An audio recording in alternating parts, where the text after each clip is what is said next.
वो हमेशा ये कहते हैं, मोदी जी 70 साल में कांग्रेस क्या किया।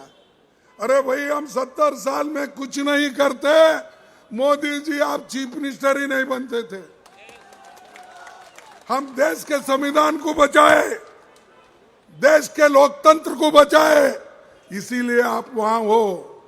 आप लोकतंत्र को खत्म कर रहे हैं, लोकतंत्र को बर्बाद कर रहे हैं, संविधान को बर्बाद कर रहे हैं। जो संविधान डॉक्टर बाबा साहब अम्बेडकर, जवाहरलाल नेहरू जी ने मिलके यहाँ के देश के लोगों को एडल्ट फ्रेंचाइज दिया, यानी सभी लोग बराबर, सबको हक। पहले नहीं था, ब्रिटिश के जमाने में था। आज नीचे से काम करने वाले एक खेत मजदूर को भी उतना ही हक है वोटिंग का, और उसकी कीमत भी उतनी है जितनी एक जमींदार की है, बड़े मालिक की है। कारखाने में काम करने वाला एक मजदूर, उसके वोट को भी उतनी ही कीमत है जितना मालिक को है। ये किसने किया? हमने किया। और आपको सभी को अधिकार दिया। महिलाओं को सुनिए, पूरे देश में 50 साल 100 साल के पहले जहां भी डेमोक्रेसी है, वहां महिलाओं को वोटिंग का अधिकार नहीं था। जैसा कि मनु ने महिलाओं को कमजोर करने के लिए उनका काम उन्होंने बताया सिर्फ घर में ही रहना ठीक है, लेकिन ये नेहरू जी की देन है, अंबेडकर जी की देन है। जब आपको आजादी मिली, जब संविधान बना, उस दिन से जब वोटिंग राइट आ गई, महिला को भी उसी दिन मिला। यह इतिहास है, और दुनिया में कोई ये काम नहीं किया, हिंदुस्तान ने किया। और हिंदुस्तान ने करके आज महिला को चाहे जिला परिषद, ग्राम पंचायत, एमएलए, एमपी, आज जो इतने लोग, बड़े बड़े लोग, महिला बहुत बड़े अपने पोस्ट पे है, ये सब हमारी देन है, कांग्रेस की देन है। और ये लोग कांग्रेस के खिलाफ रोज उठ के बोलते हैं।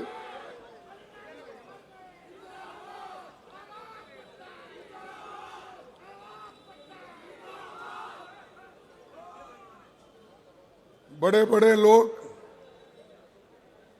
उनके साथ हैं, बीजेपी के साथ, पटनायक के साथ। कौन है? अमीर लोग है, अमीर लोग। और गरीबों के साथ कांग्रेस हमेशा खड़ी हुई है। अरे यहां ओडिशा में 29% शेड्यूल ट्राइब लोग हैं, 16% एसटी है, एससी है, बैकवर्ड्स अधिक है। इसके बावजूद भी इन लोगों को कोई आज तक बड़ा काम नहीं मिला।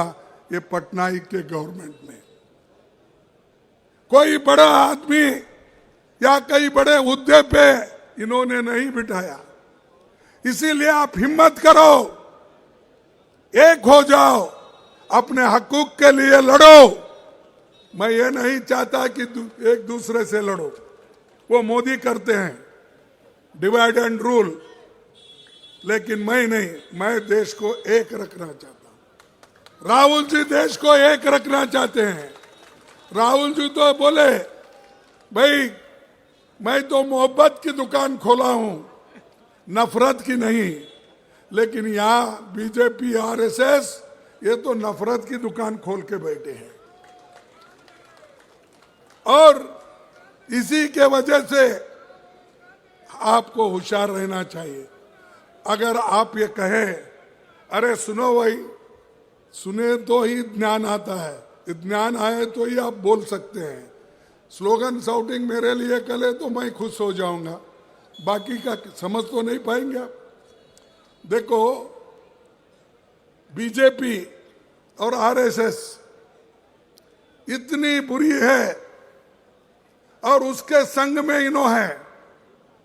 फर्ज करो अगर कोई आदमी, हम कहते हैं भाई ये विष के जैसा है, ये लोग बहुत डेंजर है, इसीलिए उनको दूर रखो, उनको टेस्ट मत करो, हमने कहा। अगर कोई ये कहता है भाई हम बोलते ये विष है, पॉइजन है, इसके पास मत जाओ, उसको देखो मत। अगर कोई ये भी कहता है नहीं वो विष है या नहीं, मैं जरा चाट के देखता हूं, तो क्या होगा? अरे तुम चाट के देखे तो भी मरेंगे, दूर से देखे तो उनका अन्याय अत्याचार भी तुमको मालूम होगा। तो जैसा ये आरएसएस और बीजेपी ये विष जैसे हैं, पॉइजन है, एक एक करके हमारे हकों को छीन ले रहे हैं। एक एक करके हमारे जितने भी हक थे, महिलाओं के हो, एसटी के हो, एससी के हो, वो सब खत्म कर रहे। आप देखिए बाजू मणिपुर में क्या हो रहा है, हजारों लोग मर रहे हैं, महिलाओं का रेप हो रहा है, सैकड़ों गाड़ियां जल गए, घर जल गए। कहां है मोदी जी, कहां है बीजेपी? यहां सिर्फ हमको दिखाने के लिए वहां यहां ऐसा फिरते हो। जाके अपनी सूरत बताओ मणिपुर में, जाके बताओ नागालैंड में, तब आपको मालूम होगा। देश को एक रखने के लिए अगर कुर्बानी भी देना पड़ती है तो आपको देना पड़ेगा, क्योंकि आप में वो हिम्मत नहीं। जब इंदिरा गांधी जी को कहा गया, और इंदिरा गांधी जी भी ये जानती थी कि आज नहीं कल मुझे धोखा है, मेरे जान को खतरा है, फिर भी मैं डरने वाली नहीं है, बोल के उन्होंने अपना आखिरी भाषण कहाँ कहा था? यही कहा था। जो नेता ने आखिरी भाषण यहां कही, जाने का बाद उनके शरीर में 32 गोली डाल के उनको मार दिया। क्या कसूर था?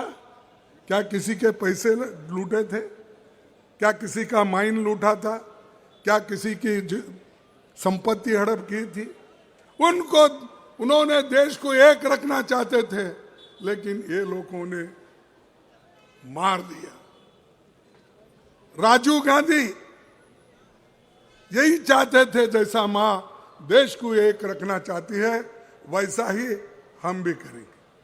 तब उन्होंने भी जब मद्रास में, चेन्नई में गए, श्रीपेरुम्बदूर में जब मीटिंग हो रही थी, तब एक महिला ने सीढ़ियों पे ठहर के स्वागत करते हो, वो महिला अपने कंबर पे मानो बम बनाकर लेकर बांध के लेके गई थी, और वो हार डालते डालते उनके गले में बम स्फोट हुआ और राजीव जी के देह का, शरीर का टुकड़े टुकड़े टुकड़े हो गए। उनका सूरत भी कोई पहचानता नहीं था, उनका शरीर के हर एक भाग अलग अलग हो गए थे। वो किसके लिए उन्होंने किया? वो देश के लिए किया कि अपने लिए किया? बोलिए आप। फिर ये पटनायक को समझ में नहीं आता, ये आरएसएस को समझ में नहीं आता, ये बीजेपी को समझ में नहीं आता। ऐसे लोग हमारे देश के लिए जान दिए, और मोदी जी सबकी जान ले रहे। वो ये जानते हैं, भाई डालो हमारी बात नहीं सुनता, ईडी का रेड करो, इनकम टैक्स का रेड करो और आईटी का रेड करो। ये सब करके उन्होंने हुकूमत चला रहे। हम प्रेम से हुकूमत चलाए, एक दूसरे को गले लगा के हमने सरकार चलाई, और आज जो कुछ भी है वो कांग्रेस के वजह से है।